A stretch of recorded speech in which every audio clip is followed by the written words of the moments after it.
What the hell is going on with Arman Tsarukyan? So we all just watched the incredible fight that just took place, squaring off Charles Oliveira against Ilia Topuria. This highly anticipated fight promised to feed generations, and it did exactly that. What we were left with was a final verdict on the presence of one of the greatest emerging stars in the UFC. People are drawing Ilia next to the GOAT conversations, and after that knockout, how can you not? It earned Ilia the pound-for-pound #1 contender, defeating Islam Makhachev's reign of being #1 for over 600 days. And Ilia is simply doing everything he says he is going to do. That being said, the lightweight division is now one of the most complex in terms of its future and who gets to earn that title shot. You would think the #1 contender would simply be the next man up, but that is the fallacy. This man is none other than Arman Tsarukyan. He went from climbing an uphill mountain in the UFC for over 6 years to getting what he desired of that lightweight title shot, but he threw it all away. He is now in a position where the future is getting more and more blurry by the day, and the road back up seems like another dreadful mountain to climb. But before we go more in depth of the harsh reality of Arman Tsarukyan, my name is Raf, and this is a channel for everything MMA and boxing, so be sure to subscribe and stay up to date on the best in-depth MMA videos.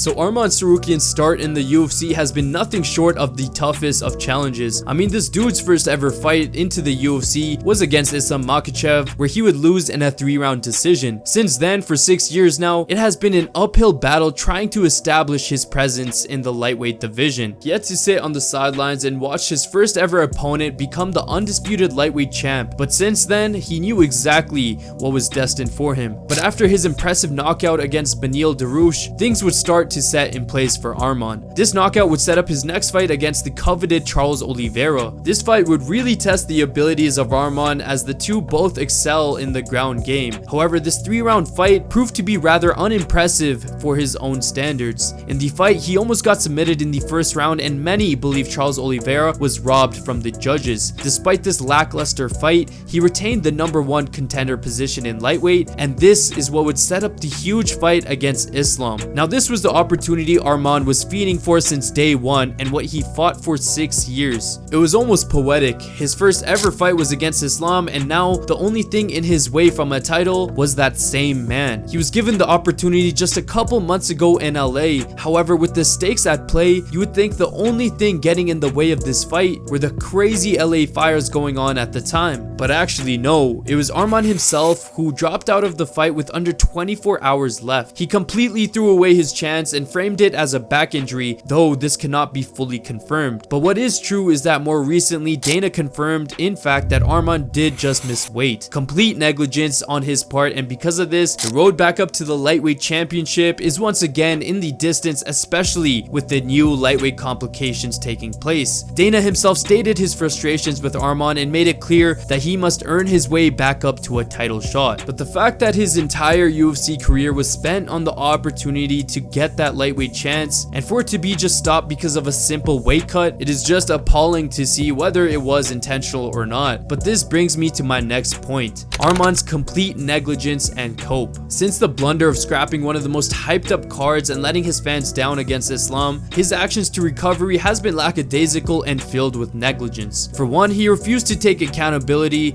assuming what Dana said about him blatantly missing weight was true. I mean, he looked like he was moving extremely fine, especially after watching the Nina drama videos during fight week, and on top of all that, most if not all of the training is done, especially in the last week of the fight, and it's just a matter of resting and conditioning. But if the head boss is saying he missed weight, there has to be some validity to what he's saying. But during all of this unprofessionalism, fighters like Ilia and Paddy were actively taking every moment presented to them and willing their way to the top. Ilia, since this time, is putting his money where his mouth is and knocked out both Max and Charles in a way we've never seen before. Paddy, on the other hand, also submitted Bobby Green and knocked out Chandler. And for Arman, well, he's doing side quests, doing karate combat grappling matches in other leagues. Because of all this, he is now in a position where he is doing everything he can from the sidelines sidelines to re-spark his name in conversations. He is saying that Ilya is an easier fight than Charles, even though his victory against Charles was won by slight margins, while Ilya viciously knocked him out in round 1. Now this brings me to my last and final point, the unclear future of Arman. As mentioned earlier, Dana made it abhorrently clear that Arman would need to work his way back up for that lightweight shot. As of now, the clear fight that is next for Ilya and what he actually stated he wants is Paddy Pimblett. These two have an intense history of bad blood, and after Ilya's win against Charles, the two already faced off in the octagon, with both fighters clearly showing their resentment for each other. Ilya called him out and said he would put his balls in his face, and for these reasons, Paddy and Ilya are big favorites for Ilya's next fight. On the other hand, Arman will have to fight everyone below him, but this risks displacing him heavily into the lower rankings of the division, and this scenario is actually not that far-fetched as you might think. We have seen nothing relatively impressive from Arman as we did with Paddy and Ilya, and so a loss to potential fights like Dan Hooker is extremely plausible. But assuming Arman does win all his coming fights against the contenders below him, taking on all the risks being that #1 contender, he still will have an unclear window to the championship. Ilya and Islam will more likely than not be set up as a big super fight after Ilya's potential fight against Paddy, leaving Arman with more room of a blur on his opportunity to win. If his goal was to avoid Islam, people are arguing if Ilya possesses more of a challenge to Arman, especially after the display he put on against Charles. What is true, however, is that no matter who he faces, he will have to face either the best Islam or the best Ilya he will ever face in that octagon. In that situation, Arman will have to change things significantly and somehow get even better to go 5 rounds with these two who are the top 2 pound for pound, ranked #1 in the world right now. So yes, the path is extremely mountainous for the man who had the opportunity of a lifetime just a couple months ago. Paddy will make more headlines with Ilya given their prior bad blood and Ilya wanting to fight him, with the two already squaring off in the octagon. And still, even to get a chance at a championship, Arman will have to beat all his opponents under him in compelling fashion, and then have to either fight Islam or Ilya, both of which will be at their best depending on who comes out on top. But one thing is clear, Arman did dig himself into a massive hole, and the question now is, will he come out on top? I want to know what you guys think. Who will Ilya fight next, and do you think Arman can climb all the way back up to glory within the next few years? Let me know all your thoughts in the comments below. If you enjoyed this video, be sure to like and subscribe. Join the army. I love all you guys. Peace.